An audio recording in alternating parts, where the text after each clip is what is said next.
네, 시작되겠습니다. 우리의 믿음에서 믿음에 이른다라고 하는 로마서 1장 말씀을 우리가 지난주부터 1, 2부 그리고 오늘 세 번째 시간을 맞도록 합니다. 그리스도인에게 있어서 믿음은 가장 중요합니다.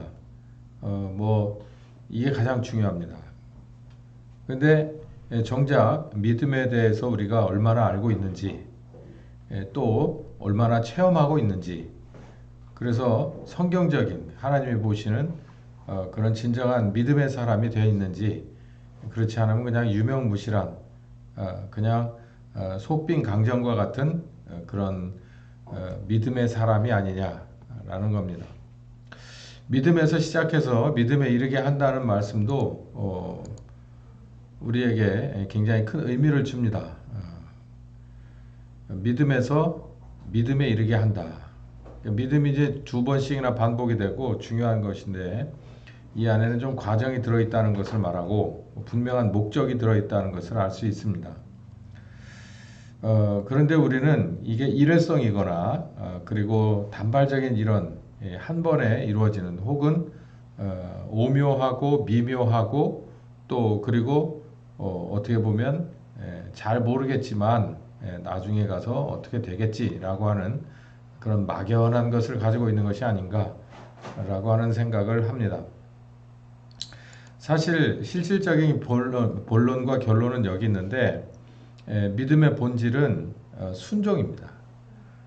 그런데 이 순종까지 가기 위해서는 정말 한 번에 내가 정말 예수님을 구주로 영접하고 내가 죄인이구나라는 것을 정말 아주 진하게 경험하고 고백했다 하더라도 순종 잘 안 되는 거예요. 그래서 우리가 이 과정이 있다는 걸, 그래서 믿음에서 출발해서 믿음에 이르게 한다는 것을 바울이 그렇게 설명을 해놨습니다. 우리도 그걸 좀 알아야 되는데, 이걸 모르고 있다면 믿음이 이렇게 중요한데 뭔가를 좀 제대로 알지 모르고 있다면은 어떻게 되겠는가라는 것이죠. 정말 큰 문제입니다. 믿음이라는 건 순종에 이르게 하는 것이에요. 그게 바로 예수님도 바로 이런 이 모델이었고, 우리도 똑같이 이 모델인데, 이게 우리가 믿음에서 믿음에 이르게 한다는 게, 이 믿음의 사람이라는 것, 이 믿음이라고 하는 것이 뭔가라는 걸, 그리고 아는 것을 넘어서서 경험되고 증명되고, 그리고 우리가 그런 삶을 살아가는 이런, 그래서 우리들이 주님 앞에 결과물을 반드시 보여드려야 하는 것, 여기까지 가야 되는데, 이제 그렇지 못하다고 하면은 어떤 상황이 벌어지냐? 그거는 지금 우리가 사는 2024년의 대한민국의 교회를 보면 여실히 알 수 있습니다.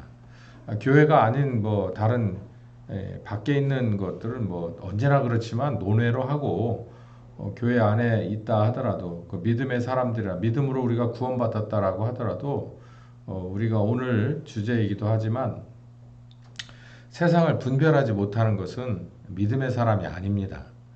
그냥 믿음을 말할 뿐이지, 논할 뿐이지 믿음의 사람이 아니에요. 믿음은 하나님이 함께 하셔서 우리를 세상으로부터 이렇게 분별하게끔 하시는 그런 분별력을 주시는데, 그게 없다는 거죠. 요즘이 아니죠. 이번 주 들어와서, 이제 저 미 대선이 끝나고 나서 이번 주 들어와서 온오프라인의 뉴스가 다 가관입니다. 언제나 그랬듯이. 그런데도 참 그걸 또 얼마나 가관인지 가만히 보면 참 해도 너무하고, 정말 뭐라고 말할 수가 없을 정도예요. 근데 중요한 건 그 사람들은 그게 업이기 때문에 그렇게 하는 거예요.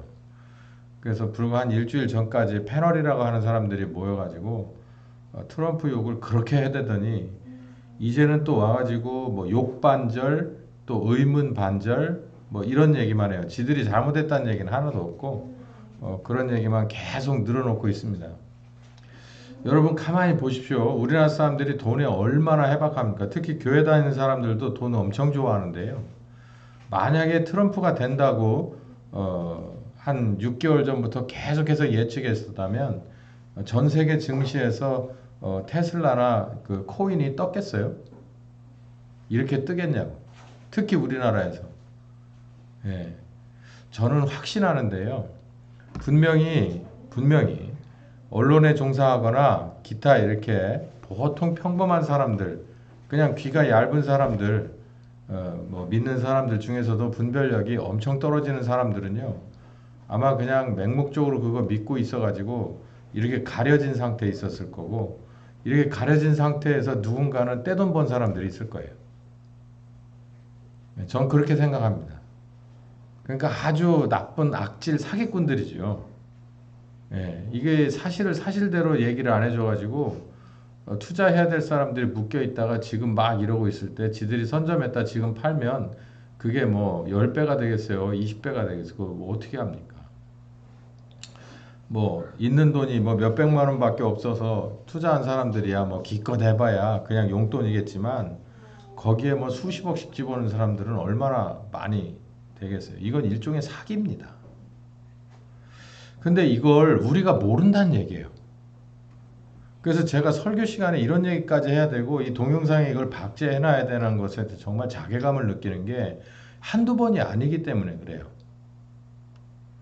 그렇게 하면서도 뭐 서울의 좋은 대학을 나오고 그러면서 이 언론에 나와서 뭐 또 방송에 나와서 또 영향력 있는 곳에서 그렇게 헛소리를 해대도 사람들이 다 그걸 믿어주는 거예요. 근데 왜 이 복음 얘기를 하면은 다들 안 믿는지 모르겠어요. 그래놓고 뭐 믿음으로 구원받는다 이런 소리 하지 마십시오. 믿음이 뭔 줄 알고 믿음이라는 얘기를 하는 건지 모르겠어요.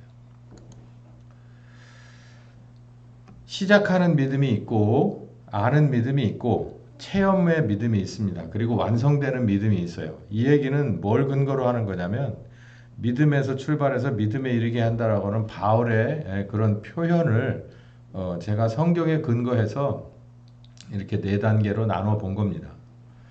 시작하는 믿음은 아버지 하나님의 음성에서부터 출발해요. 콜, 부른다는 거죠. 이거 바로 회개입니다. 아버지 하나님의 음성은 회개를 이루죠. 그 앞에서 버팅길 수 있을 만한 사람은 아무도 없습니다.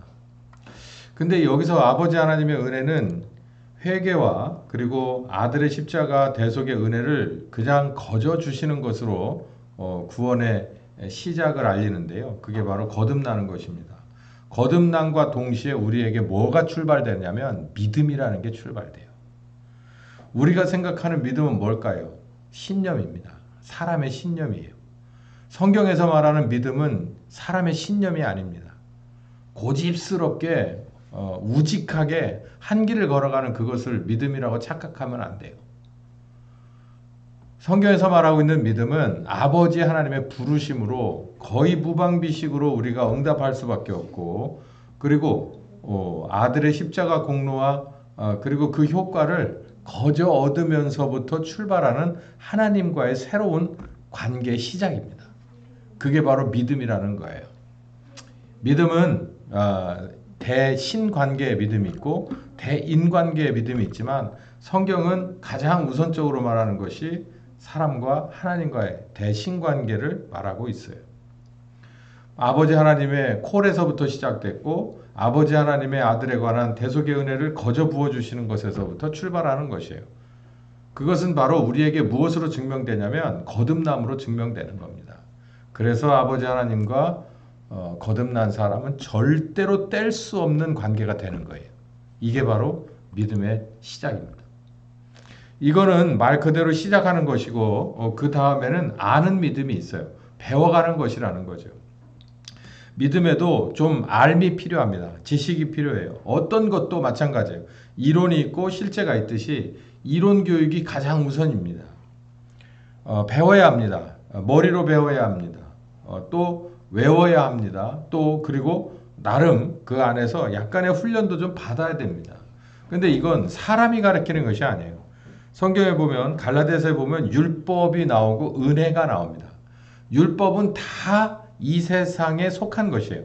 이 세상에 속한 것은 사람도 포함입니다. 사람이 믿음에 관해서 가르쳐 줄 수 없어요.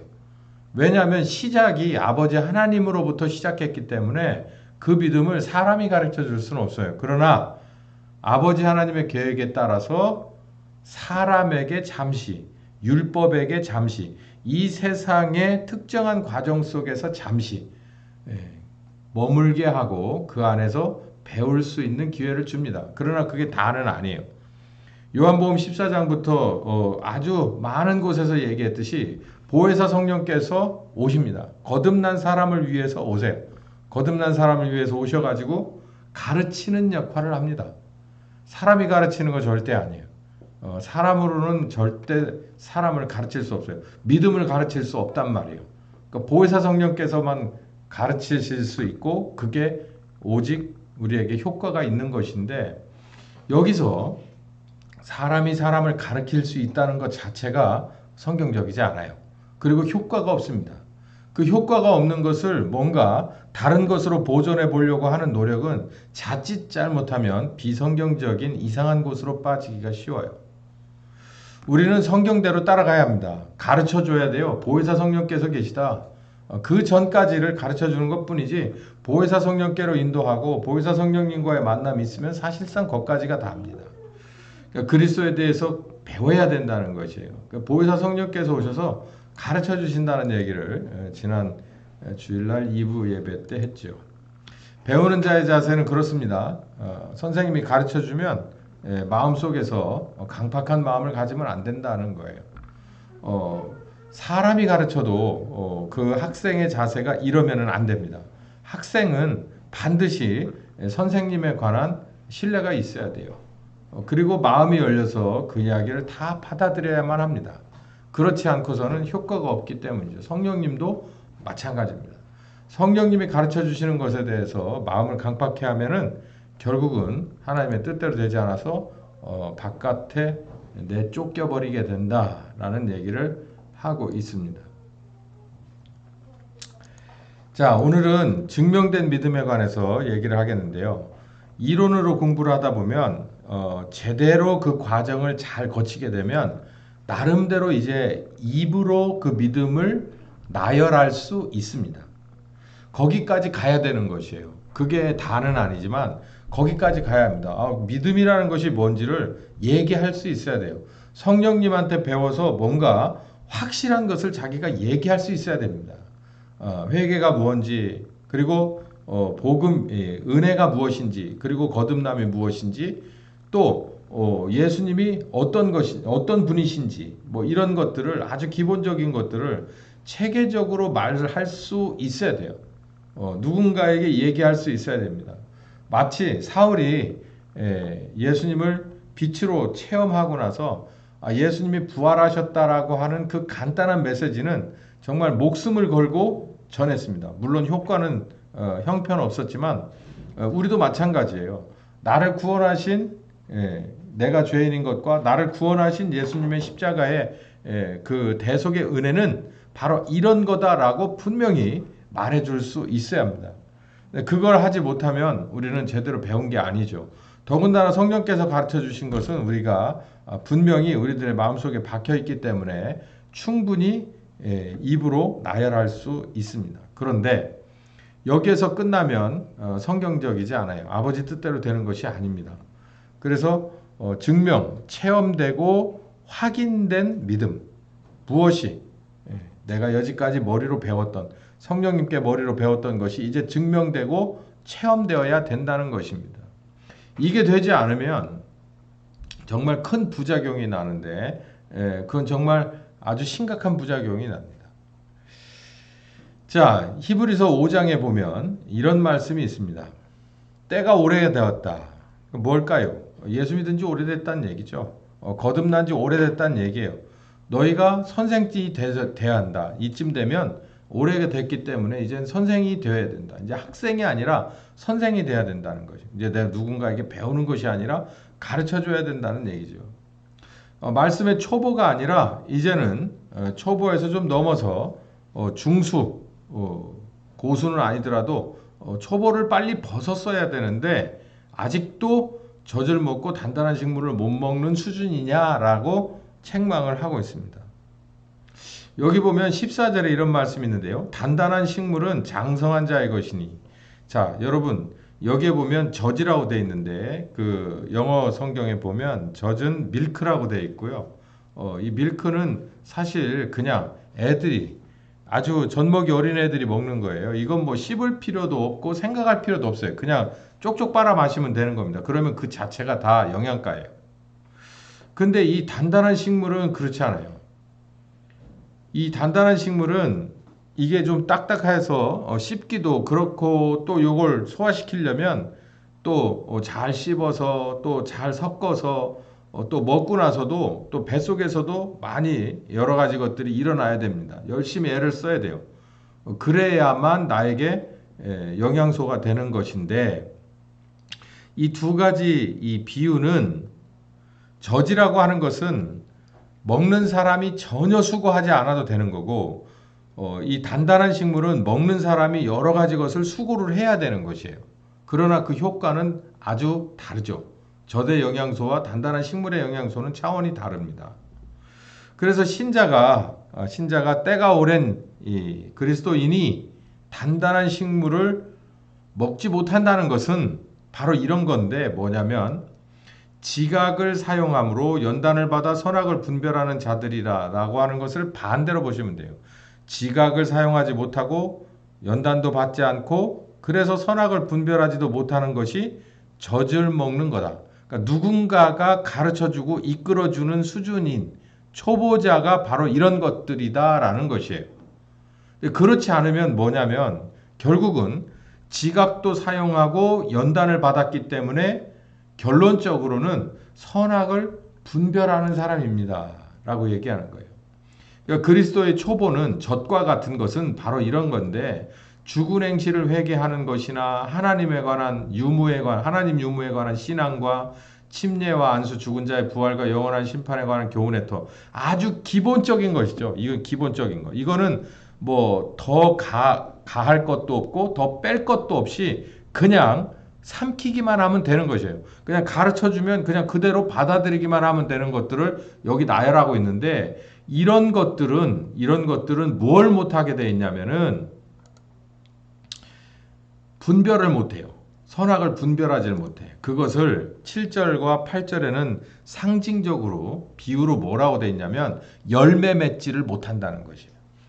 젖은 열매를 맺을 만한 그런 영양소가 아닙니다. 그냥 유지도 겨우 하는 거예요.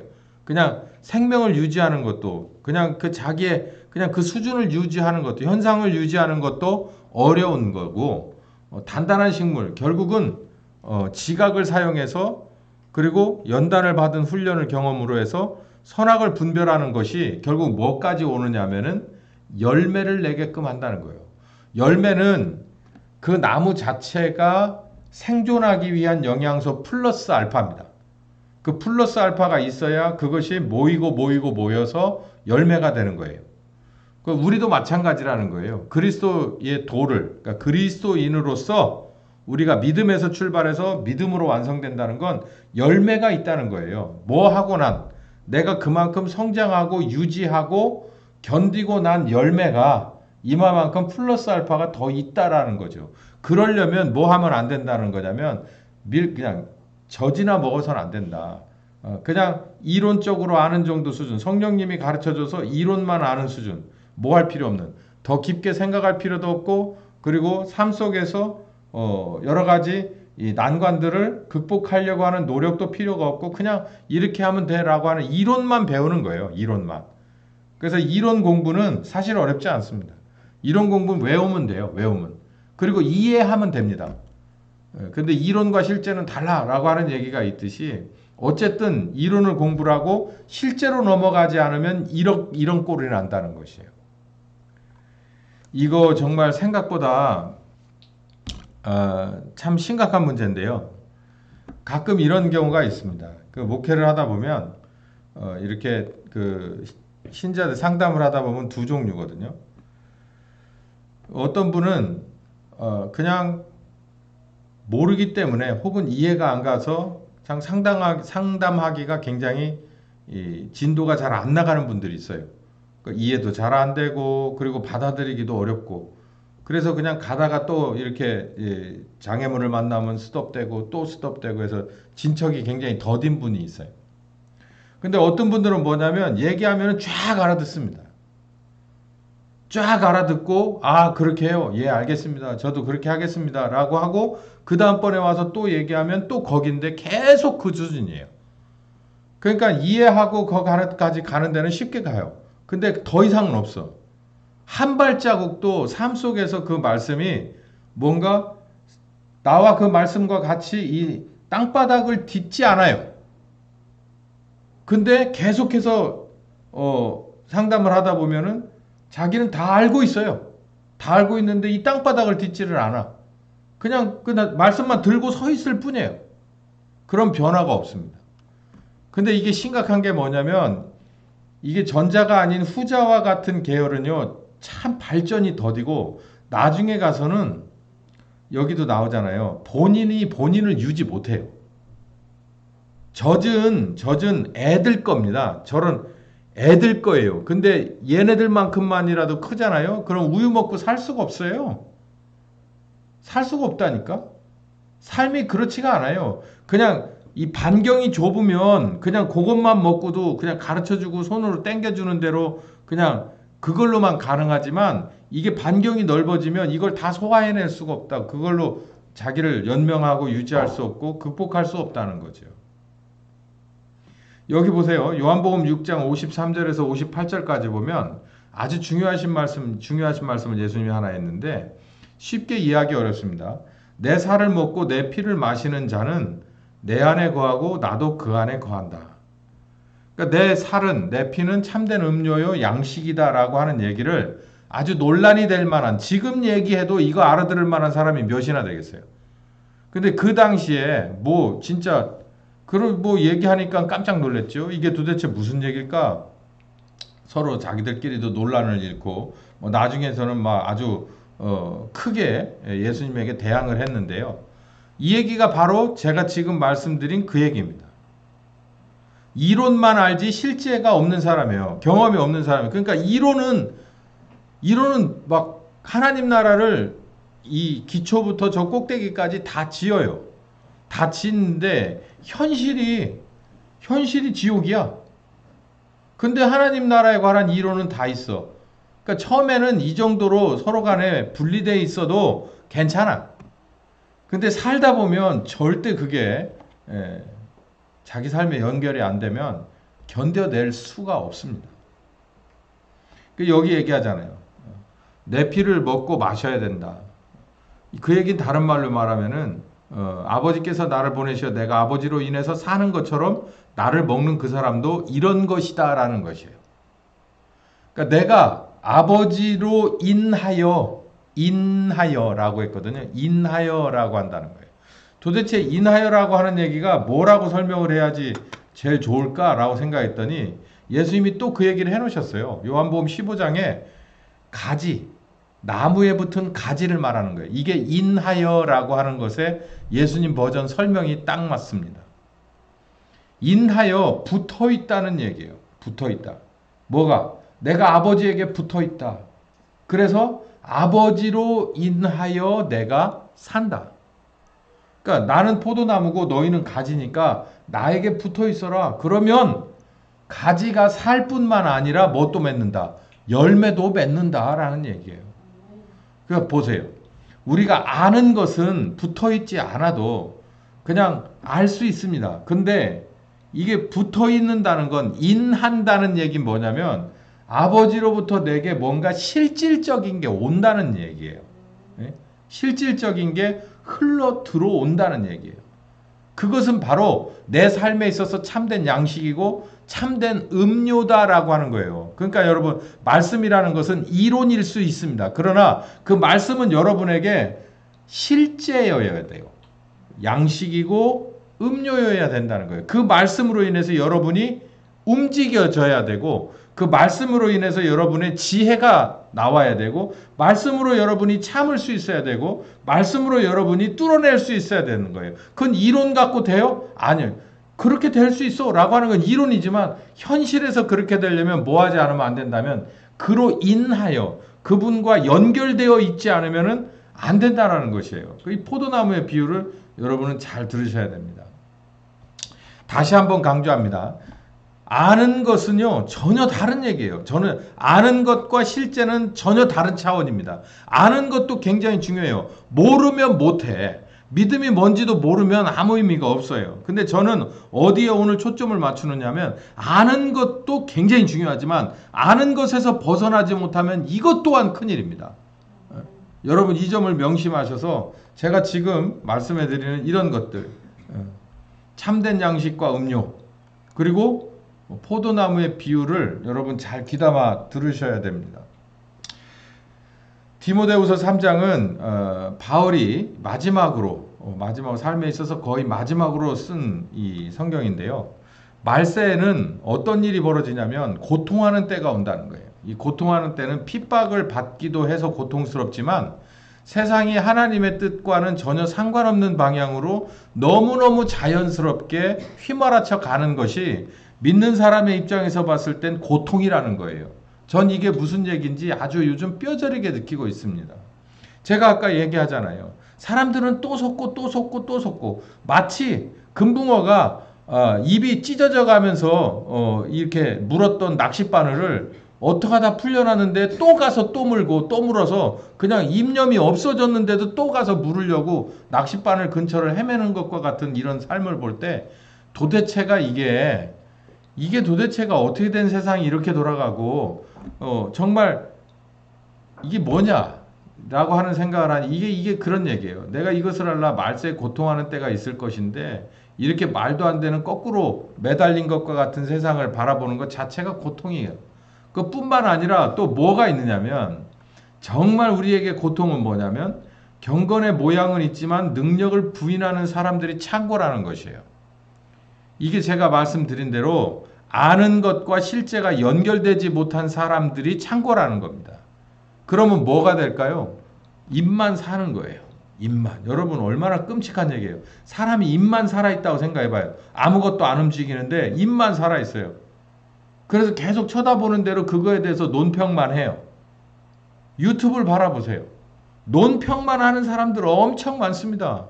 그 부모가 정말 주의종 만들어 보겠다고 신학교 보내고 유학 보내놓고 와가지고 요것만 잘하는 사람들이 엄청나게 많아요.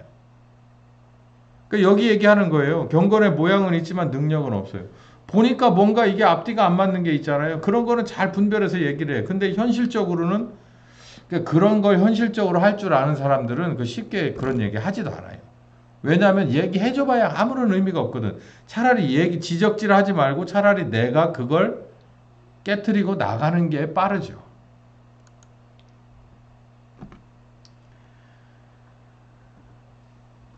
네, 정말 하나씩 정말 다 읽어보시면 정말 좋을 내용들. 제가 이게 이렇게 해서 다 막 안 칠 수가 없게끔 이렇게 형광색으로 나와 있는 얘기들.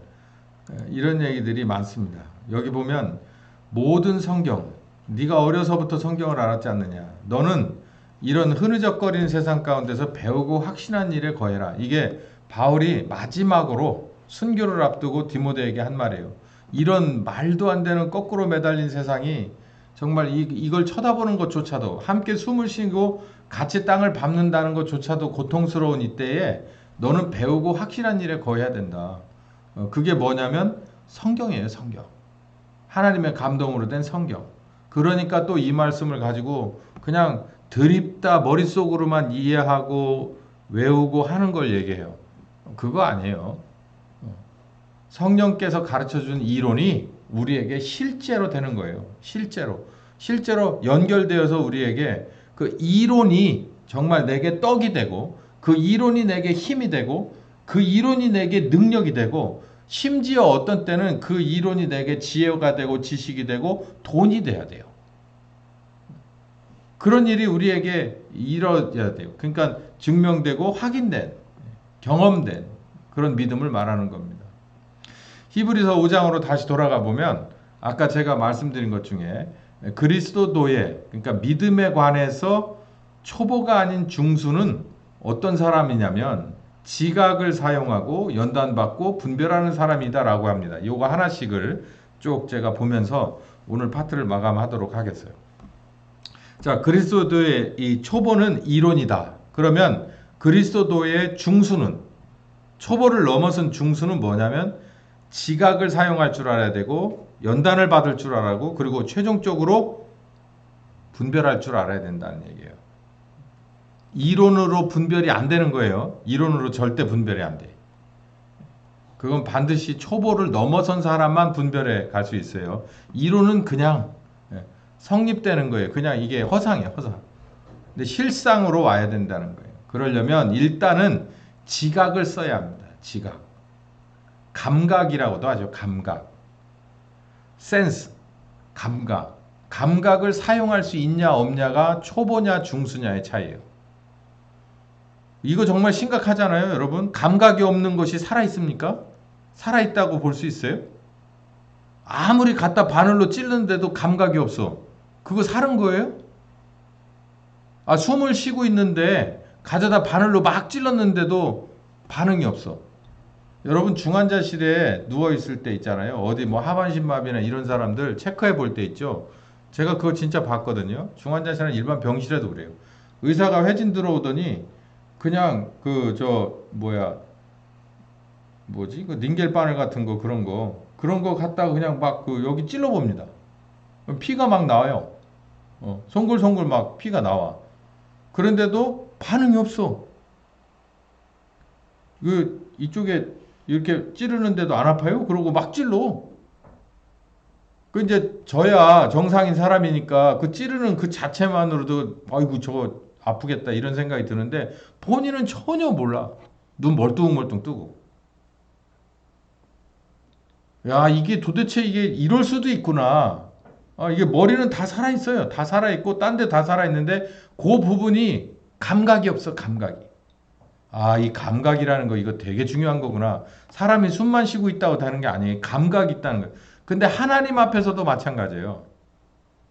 이론으로 가르쳐주면 잘 알아요. 성경 말씀도 꽤 많이. 그리고 어떤 면에서 성령께서 가르쳐주시는 지혜가 지식이 있어서 잘 알아. 근데 뭐가 없냐면 감각이 없어. 현실 감각이. 그냥 훈련소에서 배우는 게 아니라 훈련소에서 배운 것은 어딜 나감이냐면은 현장에 나가기, 야전에 나가기 위함인데 야전에 나가서 사용하려면 이제 여지까지 배웠던 것을 이제는 리더하고 같이 호흡할 수 있어야 되고 감각할 수 있어야 됩니다. 여지까지 배웠던 것을. 근데 이게 지각을 사용하지 못하면 소용없어요. 그냥 이론이 내 것이 돼서 그걸 가지고 자랑하는 데 쓰거나 분별이 아니라 판단, 누군가를 비판하는 데 쓰는 데는 잘하는데 현장에 들어가면은 감각이 없어.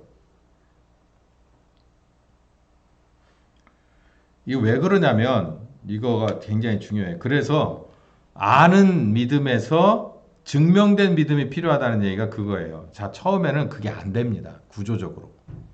봐요. 거듭나는 은혜를 받을 때는 전적으로 아버지 하나님의 은혜를 받아요. 그러니까 사람이 하는 게 없어. 그러니까 이게 아버지 하나님의 음성이 들려요. 뭐 회개하라. 너 죄인이니까 회개하라. 그러면 아까 제가 지난 시간에 말씀드렸죠. 내가 죄인인 것을 아무리 여기서부터 여기까지 수십 페이지를 자술서를 써봤자 이게 죄인이라고 내가 받아들여지질 않는다고요. 근데 아버지 하나님이 그냥 어느 순간인가 어떻게든지 내가 죄인이다라고 하는 것을 알려주면 그 다음부터는 아주 대부분의 사람이 그냥 눈물 떨어지고 막 가슴 치고 회개하는 회개가 나옵니다. 이게 바로 아버지 하나님의 주시는 회개 은혜예요. 그리고 또 복음의 은혜도 마찬가지예요. 그 끄트머리에 복음의 은혜가 우리에게 오거든요. 예수님의 십자가의 대속의 은혜가. 그러니까 내가 하는 게 없어요. 제가 가만히 저의 경우를 봐도 아마 대부분도 마찬가지일 텐데 이걸 소위 말해서 첫 은혜라고 그러거든요. 첫 은혜 받을 때는 내가 하는 게 아무것도 없어요. 그리고 내가 이쯤 되니까 이렇게 해야지라고 하는 감각이 없어. 그냥 그때 그 장소에서 그분이 내게 주시는 거지 내가 뭔가를 거기에다가 뭐 덧붙이고 뭐 이렇게 해서 은혜 받기 위해서 뭔가를 하고 하는 게 없어요. 그렇기 때문에 그 당시에 그냥 감각이라는 건 그분이 내게 그냥 탁 주셨을 때 그냥 그것을 충격으로 받아들이는 무한 감사로 받아들이는 것밖에는 없다는 거예요. 그러니까 우리가 거듭날 때는 감각이라는 걸 쓸 수 없다. 배울 때도 마찬가지예요. 배울 때도 마찬가지예요. 배울 때도 성령께서 이렇게 그냥 일방적으로 주시는 거예요. 일방적으로. 가르쳐 주시는 거예요. 가르쳐 주시는 거예요. 내가 궁금해 하기도 하지만 일방적으로 주시는 거라고요. 그렇기 때문에 이 여기서 말하는 지각과 그리스도도의 중수로 넘어가는 지각하고는 현장 감각하고는 전혀 다른 얘기입니다. 이게 전혀 색다른 얘기예요. 그런데 거듭나고 나서 성령님과 소통하기 위해서는 이제 영적인 감각을 많이 사용해야 됩니다. 영적인 감각은 영적인 눈과 귀 그리고 모든 감각기관을 영감이라고 하는데 영적인 감각기관이라는데 그것을 총동원해서 써야 돼요. 이거는 육적인 감각 오감이 아니라 영적인 감각기관이에요. 영적인 눈, 영적으로 열린 귀, 마음 이 모든 것을 총괄해서 영적인 감각기관이라고 하는데 이게 열려져야 된다는 것이에요. 그러면 감각 생긴다는 감각이. 근데 이렇게 될 수 있어요. 왜냐하면 거듭난 사람이기 때문에. 거듭났기 때문에 이렇게 될 수 있어요. 영적인 감각기관이. 그런데 여기서부터 문제가 발생하는데 문제는 이거 한 번도 해본 적이 없거든요. 전혀 새로운 거잖아요. 여지까지 우리는 영적인 동물이었지만 사탄으로 죄로 인해서 사탄의 종이었기 때문에 우리들에게 하나님 쪽에 열린 감각기관이라든가 하나님의 거룩하신 영과의 그런 교제나 이런 것들에 대해서는 전혀 모르는 상황이에요. 그러니까 영적인 감각기관이라는 게 없죠. 뭐가 있을 뿐이에요. 몸속에서 나오는 본능만 있을 뿐이죠. 그것이 죄로 우리를 끌어간다는 얘기 아닙니까? 그런데 우리 이 영적인 감각기관과 성령님과의 소통을 방해하는 것 중에 하나가 우리 몸속에 있는 본능뿐만 아니라 몽학선생이에요. 사람을 의지하는 것이에요. 그러니까 육체적인 감각기관을 의지하는 겁니다. 그러니까 이 뭔가를 배우는 것도 사람을 통해서 혹은 자기의 육체적인 감각기관을 통해서 눈을 통해서 귀를 통해서 자기의 머리를 통해서 뭘 통해서 배우려 한다는 얘기예요. 그렇게 의지한다는 얘기예요. 그러면 뭐냐면 발전이 없어요. 발전이. 어떤 발전이? 어떻게 그냥 입으로는 뭔가가 되는데 삶 속에서의 뭔가가 없다는 거예요. 여기가 굉장히 중요합니다. 지각이 필수예요. 성령님과 소통하고 그리고 영적인 감각기관을 통해서 성령님과 소통하는 무엇을 배제하고 율법의 선생님과 배제하고 그 소통하는 것이 우리들의 지각인데 이게 필수예요. 이걸 사용하지 않으면 안 돼. 그러니까 저지라고 하는 건 내가 뭔가를 사용해서 하는 게 아니라 그냥 시간 되면 그냥 우유병이 딱 들어오는 거예요.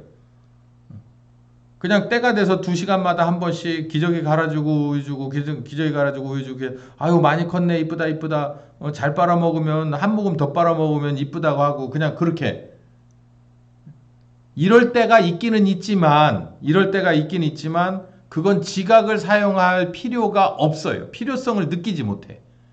그러나 원래 우리는 성령께서 우리와 함께 소통하고 직접 소통하고 나와 소통하고 그리고 가르쳐 주시고 그리고 현실에서 그분으로 인해서 사는 그분을 양식 삼아 그분을 등대 삼아 그분을 방패 삼아 그분을 의사로 삼아 살게끔 하기 위해서 우리들의 거듭난 영의 감각기관을 통해서 소통하기를 원한다는 거예요.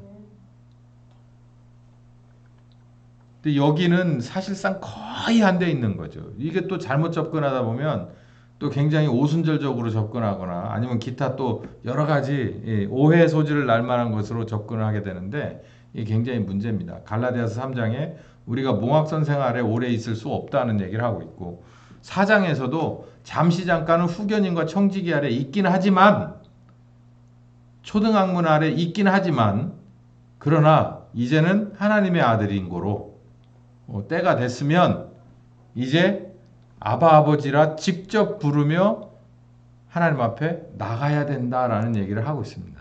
두 번째는 연단인데 연단이 있느냐 없느냐에 따라서 그리스도의 초보냐 아니면 중순으로 넘어갔냐라는 것이에요. 연단이라는 것은 핍박과도 같습니다. 우리에게 연단이 뭐가 있을까요? 핍박이죠. 핍박을 견디는 거예요. 팔복 중에 하나입니다. 마태복음 5장 10절에서 13절 뭐 아주 수도 없이 강조했던 얘기죠. 의를 위해서 핍박을 받는 것은 바로 팔복 중에 하나예요. 그리고 빛과 소금은 칭찬을 받는 자리가 아닙니다. 이게 연결되어 있어요. 의를 위해서 핍박을 받는 것과 그 다음에 바로 뭐가 나오냐면 빛과 소금에 관한 비유가 나오는데 우리들의 사명이라는 거예요. 그러니까 핍박을 말하고 있는 거죠. 연단입니다. 핍박을 받을 준비가 돼 있냐는 거예요. 여러분 가만히 생각해 보세요. 우리 교회도 초보자들이 꽤 있습니다. 초보자들은 우리 교회에 와서 누구나 다 그러셨어요, 저러셨어요, 잘하셨어요, 이 정도 해줘요. 야, 그건 여기서부터가 문제가 있네요 라고 이런 얘기 안 해요. 왜 그럴까요? 그런 얘기 들을 수 있는 준비가 안 돼 있어요. 그러니까 그냥 어떻게든지 긍정적으로 봐요. 근데 다 긍정적이라서가 아니에요. 그러니까 이게 정말 놓치면 깨질까, 부르면 날아갈까, 이제 이런 거죠. 왜냐하면 그 존재 자체가 너무나도 가볍기 때문에. 근데 이게 점점 그대로 그냥 계속 가서 되겠어요? 그렇게 존재가 가벼워서 되겠어요? 무거워지고, 그리고 웬만한 것에는 견딜 줄 알아야 되고, 웬만한 역풍도 내게 순풍으로 바꿀 수 있을 만한 그런 그 뭔가가 속에서 커야 되지 않겠습니까? 그게 연단이에요. 그게 연단. 그게 연단입니다. 우리 말씀은 우리에게 있어서 축복하고 격려하고 위로하고 치유하는 말씀도 많아요. 그런데 오히려 한 95% 이상은 잘못된 것을 지적하는 것입니다. 잘못된 것을 지적하는 것은 그게 어쩌면 하나님의 다른 차원에서의 차가운 사랑이라고 표현해도 될 것이에요. 그게 없으면 우리가 발전이 없죠. 세상이 우리를 미워해야 우리가 발전이 있습니다, 여러분. 세상이 우리를 칭찬하면 발전이 없어요. 세상이 예수 믿는 사람들은 그냥 테슬라 주식 보듯이 그렇게 막 귀하게 번다고 생각을 해보세요. 우리가 발전이 있겠어요? 발전 없어요. 우리를 미워해야 돼요. 우리를 미워하고 우리를 핍박하고 우리를 업수히 여기고 그래야 우리는 믿음을 지키려고 무진 노력을 하게 돼 있어요. 그게 연단입니다. 연단이라는 말을 한자어인데 그걸 풀어서 뭐라 하냐면 쇠를 불 속에 집어넣어서 달궈서 마구마구 두들겨 패는 거예요. 뭐 하라고요? 그 밀도가 높아지라고. 그래서 한 10cm 되는 그런 철의 두께를 한 1cm로 만들어 놓는 거죠. 그 10cm에 있었던 모든 그 속에 있는 거품을 다 때려 눌러가지고 1cm로 바꿔놔요. 밀도가 높아졌어요. 그러니 얼마나 강해지겠습니까? 그게 바로 연단인 거예요. 연단이 있냐 없냐가 그리스도의 초보냐 아니면 중수냐는 거예요. 연단은 어디 있습니까? 배울 때 있지는 않아요. 배울 때 있지는 않아요. 머릿속으로 배워서 입으로 막 쏟아낼 때는 연단이 있을 수가 없어요. 어디에서 있어요? 현실에서 있어요. 현실로 나오지 않으면 안 돼요. 그래서 연단을 받아야 내가 알고 있는 말씀이 내가 나를 알고 있던 말씀이 삶을 끌어갈 때 그 안에서 이리 휘청 저리 휘청 하면서 중심을 잡으려 노력하고 주저앉았으면 다시 일어나려고 무진애를 쓰는 바로 이 연단이 필요한 거예요. 예수님도 우리에게 그랬어요. 세상이 너희를 미워할 것이다. 왜? 니네가 문제가 아니라 니네가 나를 따르기 때문에 내게 속했기 때문에 세상은 너희의 뭐 이런 것 저런 거 상관없이 그냥 무조건 미워한다. 왜? 세상은 나를 미워하기 때문에. 사람들이 나를 핍박하였은즉 너희도 핍박할 것이다. 이 사람 예수 믿는 사람이요? 그럼 무조건 핍박하는 거예요. 연단. 근데 우리는 세상에서 핍박받으려 하지 않아요. 디모데후서 1장 7절에서부터 9절도 뭐라고 되어 있냐면 핍박에 관한 얘기를 하고 있습니다.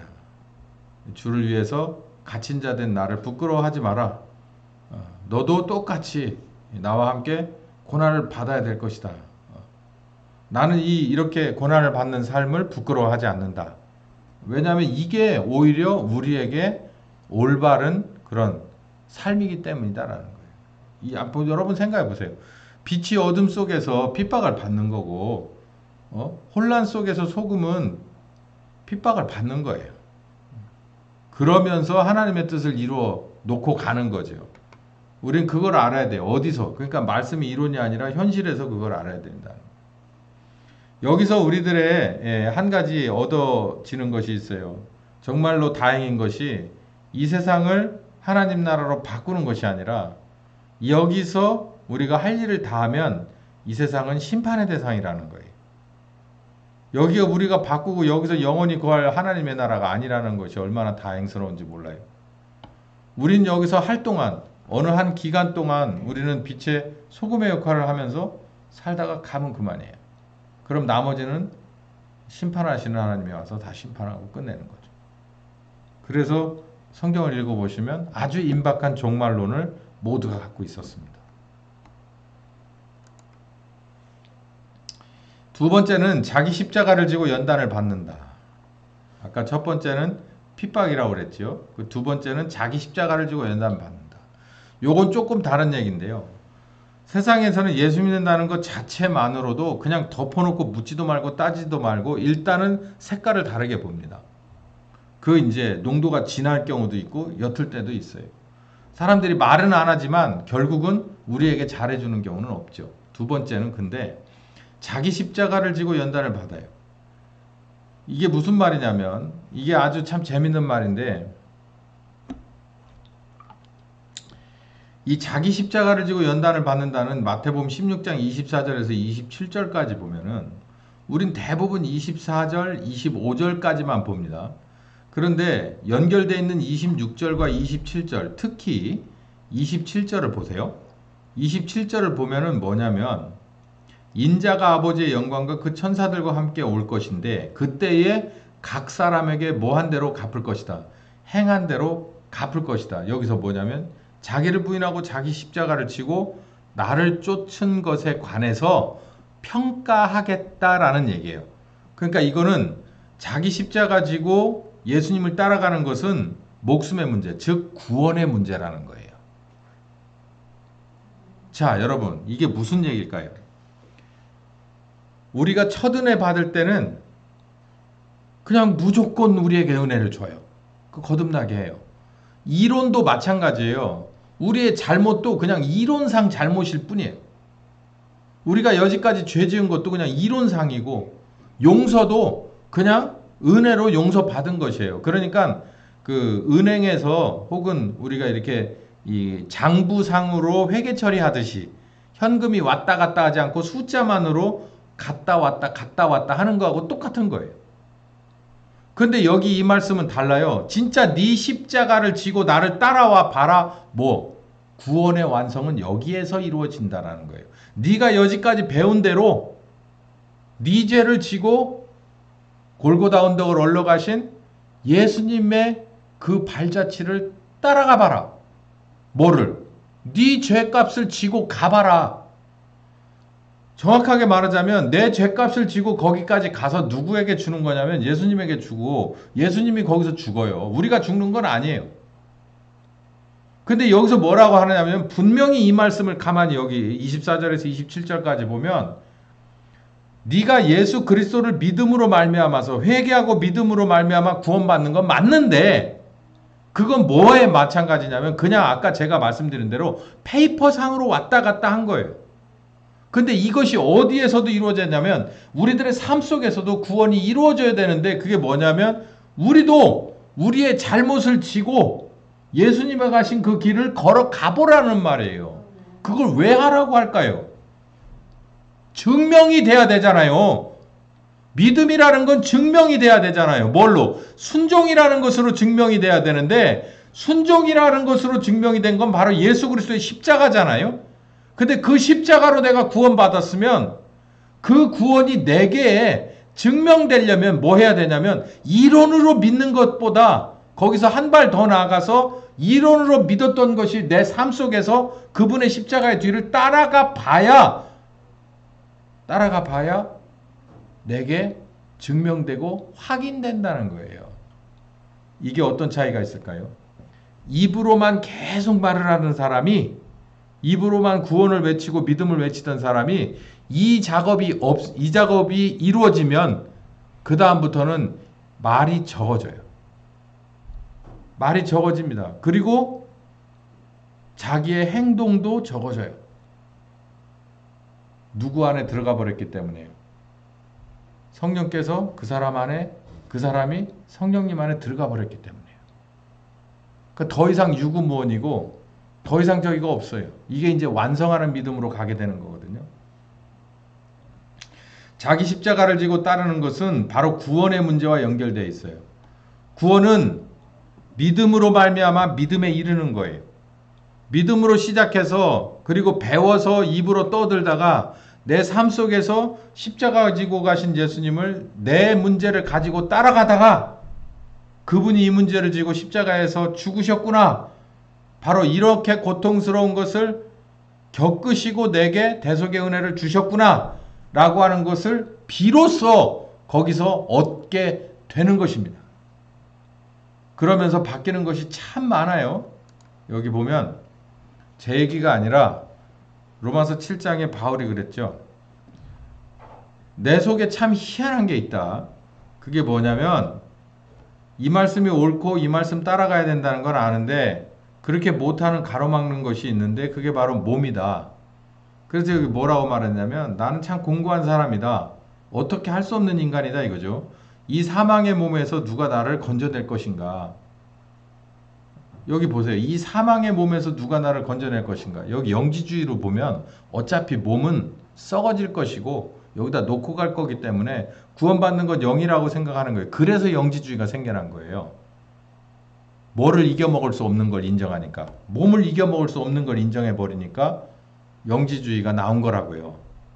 그러니까 영지주의는 입으로의 믿음을 말하는 사람들이고 몸으로는 안 해본 사람들이에요. 증명되지 않은 믿음이라고요. 근데 여기서 바울은 절대 이렇게 해서 7장에 끝나지 않고 8장으로 넘어가잖아요. 8장. 그러니까 몸이 사망의 몸이다. 이 몸이 있는 한 뭐는 이룰 수 없다는 거예요. 믿음을 이룰 수 없다는 거예요. 몸이 딱 가로막고 있기 때문에 이 몸을 어떻게든지 깨트려버리고 극복하지 않는 한은 안 된다라는 결론을 여기 내리는데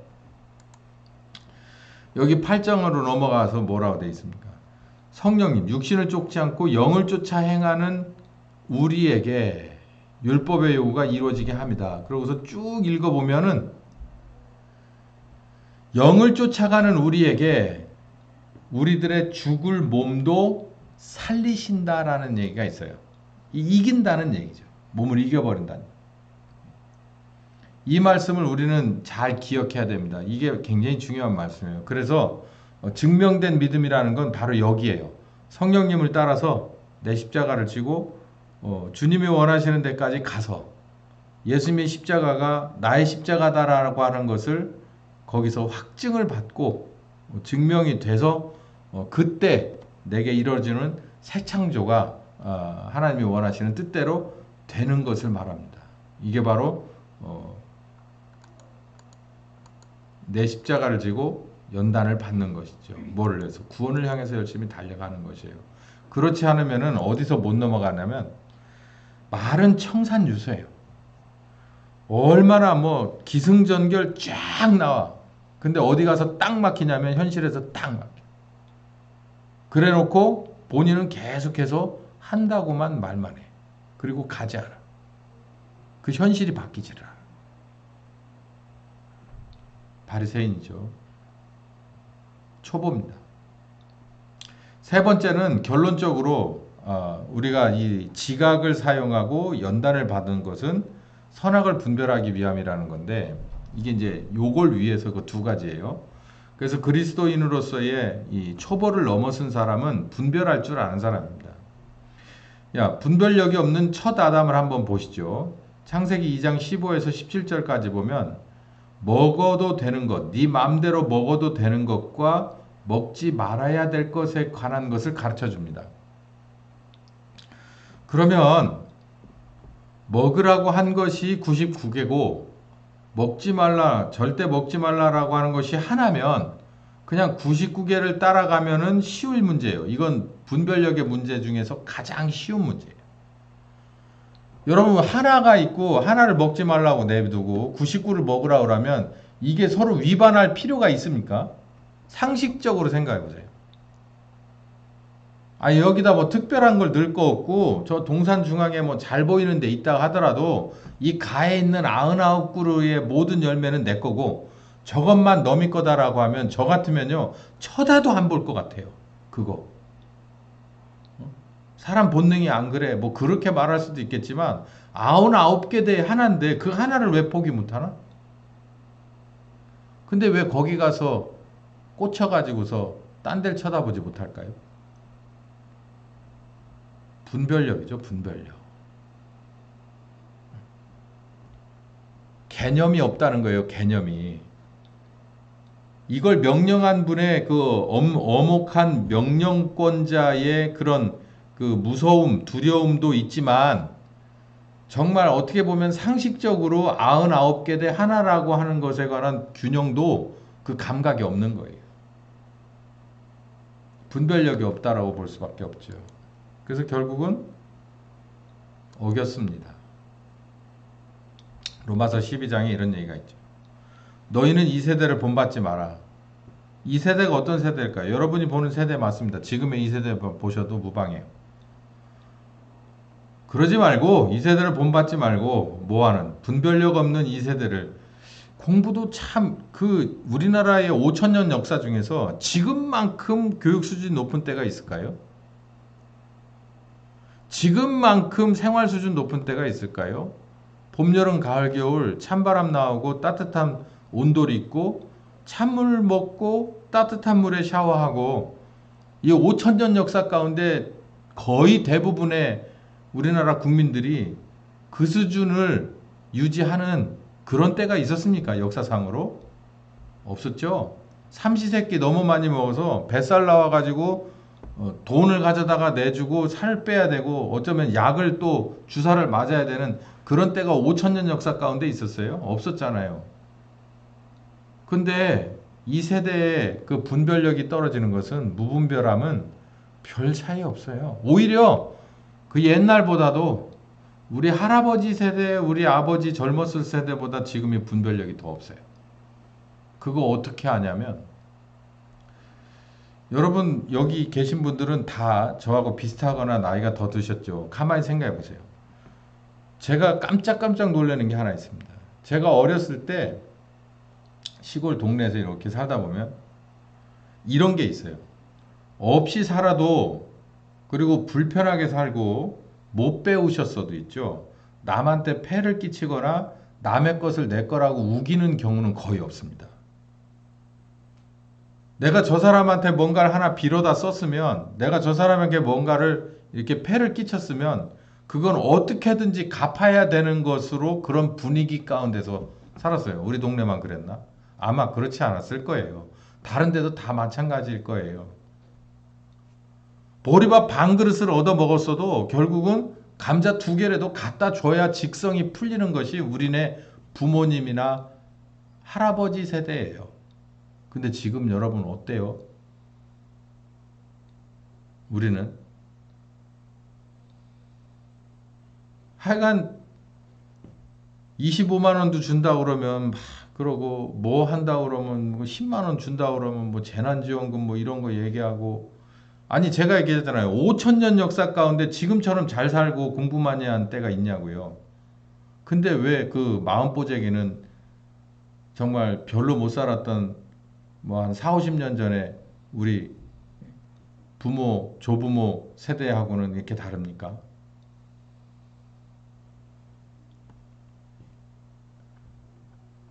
너희는 이 세대를 본받지 말라는 거예요. 분별하라는 거예요. 다 본받지 말라는 건 아닙니다. 본받아야 될 필요성도 있죠. 근데 뭐 해라는 거예요? 분별하라는 거예요. 분별. 우리나라야 아직이야 이렇게 수면 아래 있지만 예를 들어서 성별에 관한 문제가 확 떠올라서 이게 막 확 들불처럼 막 모든 국민들을 그냥 정신 상태를 다 헤집어 놓고 그 안에 다 들어가서 지금처럼 남성과 여성 이런 정확한 구분이 아니라 그런 게 어딨어. 이럴 수도 이럴 땐 이럴 수 저럴 땐 저럴 수 이것이 저들에게 상식이 되고 합리가 되었더라도 그런 세대 가운데서 우리는 분별할 줄 알아라는 얘기예요. 분별할 줄. 그러니까 벌써 한 100년이나 200년 뒤에 그런 일이 있을 것 같지만 지금 현재 우리가 사는 것 중에서 그렇게 돼버린 일들이 많아요. 이건 정말 아닌데 라고 하는데 우리가 그걸 호흡하고 입고 살고 그리고 늘 같이 먹으면서 사는 그런 이 정말 말도 안 되는 상황이 지금 우리 가운데서 같이 비일비재하니 있다고요. 그리스도인으로서 봤을 때 뭐가 없어요? 분별력이 없어요. 분별하라는 거예요. 분별하지 못하면 이 세대를 본받을 이 세대 사람 중에 한 사람이 될 수밖에 없고 이거 하나님이 이걸 원하시지 않는다는 거죠. 분별력이 정말 아무것도 없었던 건 첫 번째 아담과 하와였어요. 정말 쉬운 문제도 분별하지 못했어요. 그것 때문에 고통스러울 필요도 없었고 정말 왜 그런 아주 쉬운 문제를 분별하지 못하고 그렇게 망쳐버렸을까라고 할 만해요. 그런데 분별력이 아주 가득 차 있는 아주 어려운 문제를 분별해낸 분이 있습니다. 이게 마지막 아담이거든요. 이 십자가에 순종하신 예수님을 말해요. 로마서 5장에는 이런 이해하기 어려운 얘기를 합니다. 한 사람의 범죄로 우리 모두에게 범죄가 들었고 한 사람의 의로운 행동으로 우리 모두에게 의롭다 하심을 받았다라고 하는 어떻게 알쏭달쏭한 이 얘기를 하는데 제가 이걸 좀 쉽게 설명해 드리겠습니다. 한 사람의 범죄는 아담을 말해요. 아담은 뭐에 길을 놨냐면은 우리에게 정말 무분별한 것에 관한 길을 놨어요. 그래서 야 정말 이것도 못 풀고 이것도 분별해내지 못할 수 있을까라고 하는 것이 우리 가운데서 지금 현실적으로 이 세대 가운데서 저 세대 가운데서 계속해서 더 심화되는 것은 바로 누구의 덕이냐면 첫 번째 아담의 덕입니다. 그러나 하나님은 절대 그 상태로 그냥 놔두시지 않고 모두가 바뀌기를 원했으나 그렇지 않고 결국은 아주 의 극소수가 본받은 바로 마지막 아담이신 예수님이죠. 그 예수님은 정말 어려운 문제를 하나님이 주신 그 어려운 문제를 확실하게 풀어내요. 분별해냅니다. 그것이 바로 순종으로 십자가의 순종으로 아버지의 뜻을 풀어서 십자가의 순종으로 분별해내셨다라는 얘기예요. 여기 이게 바로 마태복음 26장에 나오는 말씀이죠. 바로 이 장면이 아주 정확한 말씀입니다. 마지막에 십자가를 지실 때 그 말씀. 이건 내 뜻대로 하지 마시고 아버지의 뜻대로 하십시오. 제 생각엔 이렇습니다만 그러나 아버지의 뜻이 그렇지 않다면 저는 아버지의 뜻을 따라갈 것입니다. 순종이죠. 분별력은 결국 아버지의 뜻에 내 뜻을 버리고 순종하는 것으로 완성되는 것이에요. 나는 아버지 안에 있고 아버지는 내 안에 계신 것을 네가 믿지 아니하느냐. 내가 너희에게 이르는 말이 스스로 하는 것이 아니라 아버지께서 내 안에 계셔 그 일을 하시는 것이다. 이게 여러분에게 이론을 넘어서서 여러분의 삶 속에서 어떤 바람 불고 춥고 무덥고 핍박이 있으면서 그리고 정말 삶 속에서 먹고 입고 마시는 문제가 내 눈앞에서 어른거리는 그런 삶의 현장에서 바로 아버지가 내 안에 있고 내가 아버지 안에 있어서 아버지의 뜻대로 온전하게 분별해서 먹을 것과 입을 것과 마실 것을 분별해내고 그리고 내가 살아야 될 때, 내가 죽어야 될 때도, 내가 말해야 될 때도 분별해내실 줄 아는 여러분이 다 되시길 예수님의 이름으로 축원합니다. 주님 감사합니다. 이 분별력을 키워야 되는데 그래야 머리의 신앙이 우리들의 삶 속에서 증명된 신앙이 될 줄 믿습니다. 성령께서 가르쳐 주시는 데서 그치지 않고 십자가 지고 따라가는 바로 그 과정 속에서 함께 하시며 우리에게 귀한 예수님을 닮은 순종과 분별력을 주실 줄을 믿습니다. 그 길 잘 걸어갈 줄 아는 우리가 되게 하여 주시옵소서. 예수님의 이름으로 기도했습니다. 아멘.